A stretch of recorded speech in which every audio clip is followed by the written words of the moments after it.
actually hear people saying that if we pass this bill, if we have religious freedom protections in Arkansas, then we're going to have a plague of bigoted restaurant owners in Arkansas who are going to turn away customers based on race or sex or orientation or things like that. You know, there are a couple of problems with that statement in that we've had these kinds of laws for 20 years across the country. This has never happened. This has never happened.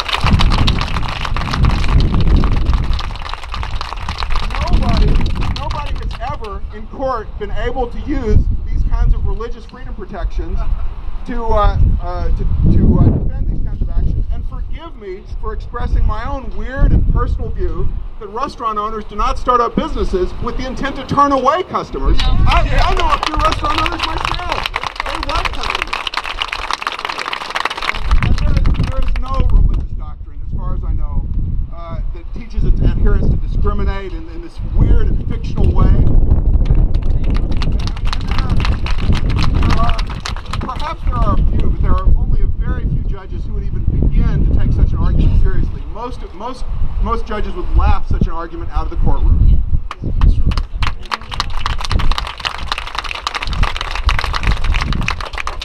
Now, there is a man who teaches constitutional law at our local law school who I very much respect.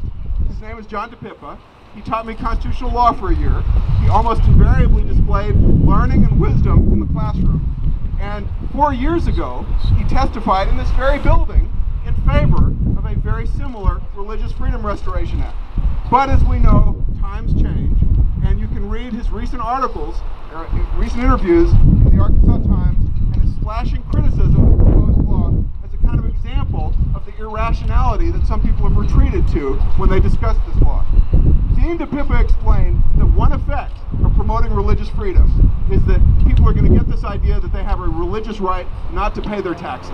He said every year the courts are going to get flooded with these lawsuits from people who don't want to pay their taxes.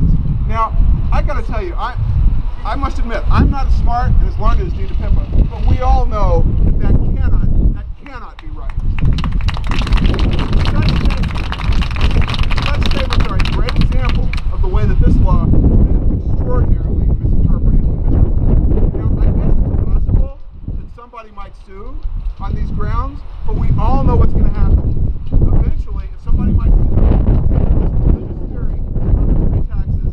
Eventually, that's going to get appealed, and once it gets appealed, then it becomes settled law because other courts have to obey it. And no court is going to take this argument seriously. This is one of a long parade of imaginary outcomes. So these sort of nightmare portraits of the Religious Freedom Restoration Act that have no basis in reality.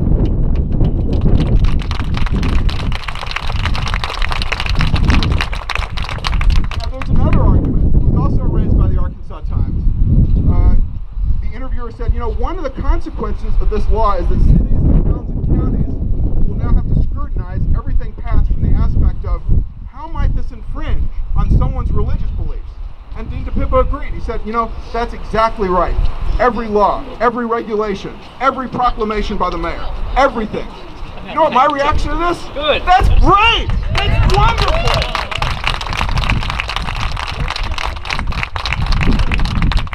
I think this illuminates what's really important about this. It's just a way for government and regulators to step back for a second and think. Just take a moment to think before government does something really stupid and offensive that tramps all over our rights. That's all we ask for. I think it is wonderful that we should put the reins on big government that threatens our religious observances with this law.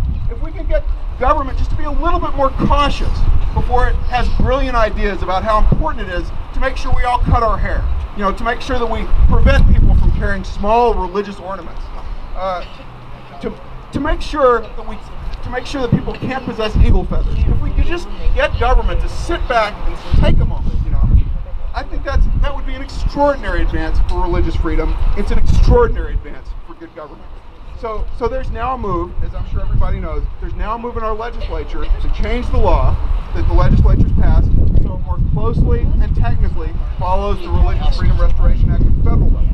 I actually don't think that this change is very much of a big deal at all.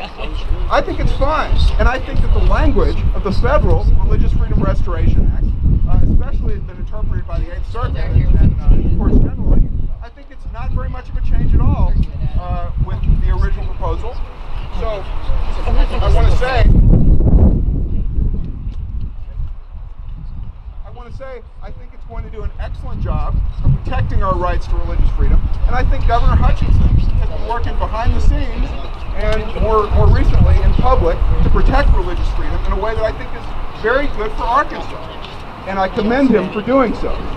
Now, I hope that the friends of religious freedom will demonstrate by example that our path is the right one, our path is the morally superior one, and let's try to behave in a morally superior fashion to the enemies of religious practice. And I think that this will be easy, right? Because when we read in the paper about how legislators were spit on after they voted in a way that the protesters didn't like, that's going to be a very easy standard to maintain, to just behave better than those we disagree with.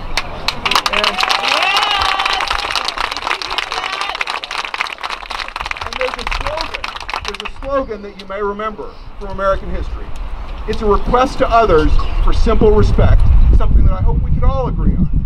It's a demand that we be allowed to live our own lives free of tyranny, right? That slogan is 4 words long.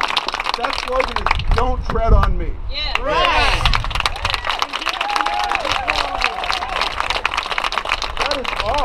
That is all that the advocates of religious freedom want. Don't tread on me.